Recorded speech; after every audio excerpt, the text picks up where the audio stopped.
And the books, they just keep on a coming.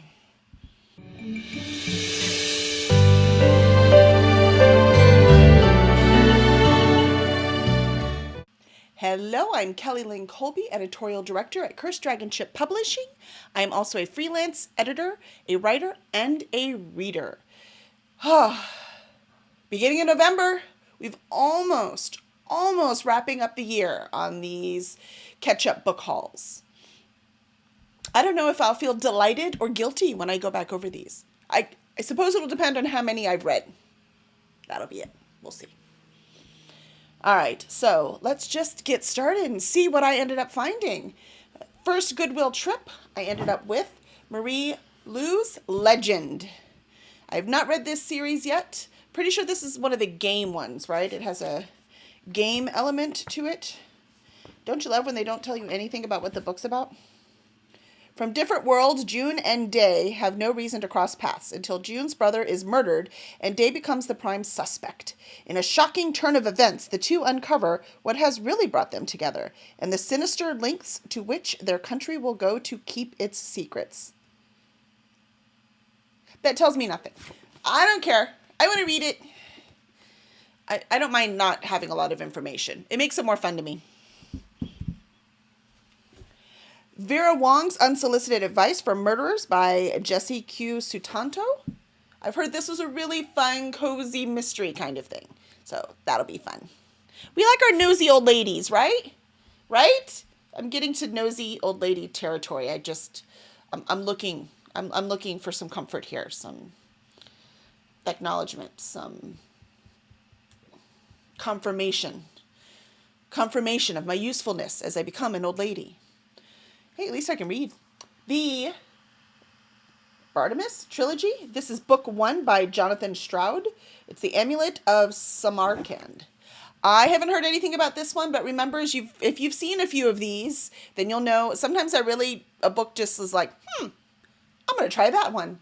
And because these are like at Goodwill, they're not expensive. So I'm not making this huge commitment.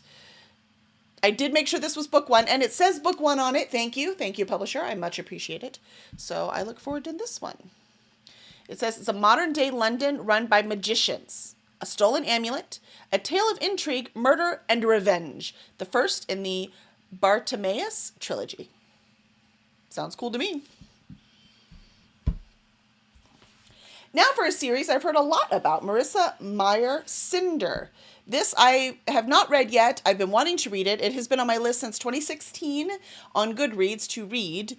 I love the fairy tale retellings. This is like a sci-fi version of Cinderella. And this is a whole series that's also complete. So if I love this, I have a whole bunch to dive into. And I'd never seen this cover before. It's so fascinating. A cyborg Cinderella? I mean, come on.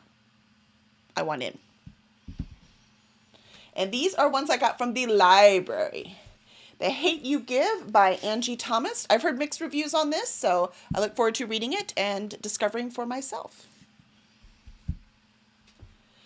The Beauty Queen of Jerusalem by Sarit Yishai Levi. I don't know what this one is either, but that sounded very interesting. And that cover fascinates me. Obviously, historical fiction. And let's see. Lots of blurbs, doesn't tell me what it's about. But historical fiction, I think, I would assume, translated from Hebrew.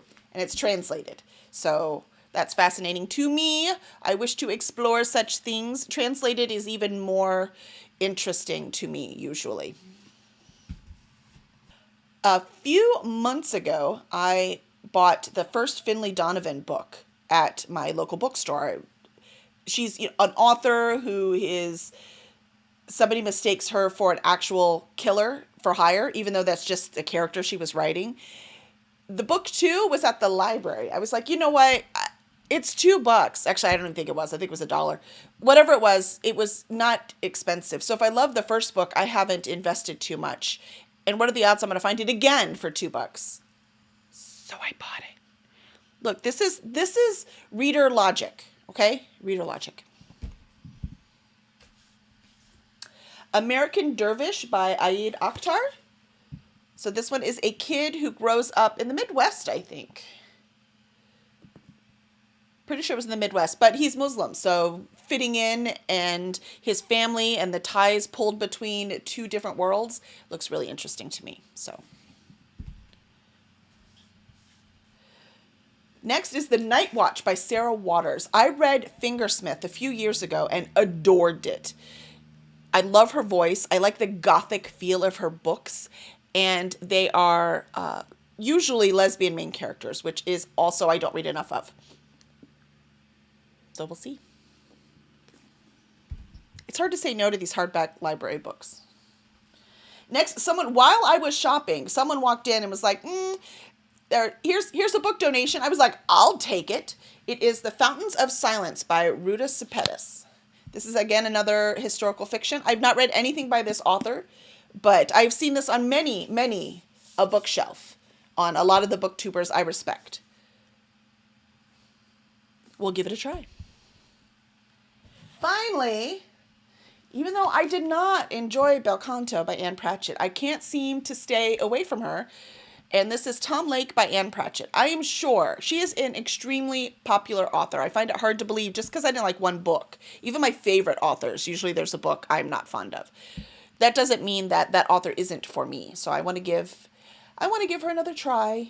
So I had this one and I have Dutch House. So maybe between one of those two, I will enjoy them. So it's not bad. This book haul was just 11, which is how many books I've read in January. I am not ashamed by this book haul at all. Thank you very much. I think I did pretty good. Because I said so. And there's no one here to tell me otherwise. So, we shall see. Explore which ones I read over the next few months.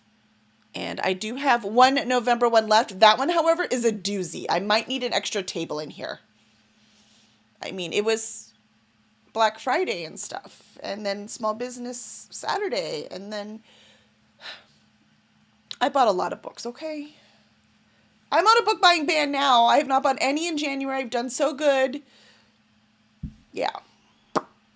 That'll be next. I'll see you next time.